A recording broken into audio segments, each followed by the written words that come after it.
Well, about 14 hours from right now, President Obama is going to arrive at the U.S. Capitol, that building right there, to deliver his 6th State of the Union address. During that speech, the nation will be weighing his every word. But how will those words stack up against the words used by past commanders-in-chief? Joining us right now, analysis. Pollster and Fox News all-around smart guy, Frank Luntz. Frank, good morning to you. Good morning. I was surprised. I've already looked at the research here, and I am surprised at the number of times this president and other presidents have used the word liberty.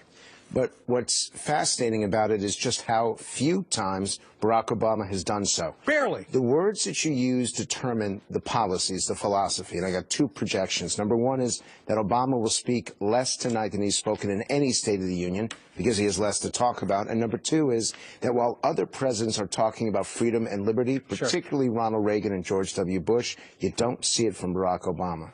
We've got presidents who used the word liberty. Theodore Roosevelt 37 times, George W. Bush 27, Woodrow Wilson 26, Andrew Jackson 19, Barack Obama once? Because it's not part of his lexicon. It's not what he thinks about. He's much more likely to talk about fairness, to talk about equality. Liberty and freedom is not really part of what he has to say. Has any president ever used fair as many times as this guy? I don't think so. And the other issue about this president is that he uses the word but quite often. And this is a very interesting communication technique, which is where he will provide the defense of what he disagrees with first for 30 or 45 seconds. And then you hear the word but. And then for the next 2.5 or 3 minutes, he totally contradicts what he just said. I'm going to talk you out of my earlier argument. Exactly. And so what he's trying to do is he's trying to make a pitch to both sides, but the problem is it hurts his credibility. In the end, in these speeches, you need to be declarative. Okay. Meanwhile, with the word Constitution, take a look at this graphic. It's interesting. James Buchanan used it 168 times. Andrew Johnson, 112. James Polk, 91.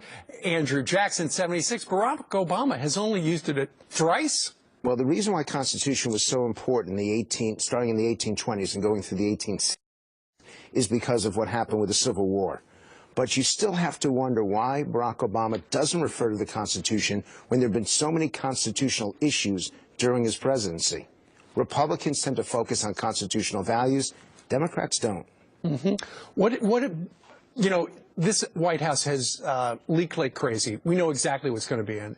It's another soak the rich thing. But his message resonates with the middle class because over the last 6 years, the middle class hasn't made any headway. And yet the American people are far more interested in defending hardworking taxpayers than they are the middle class. In fact, the gap is about 20%.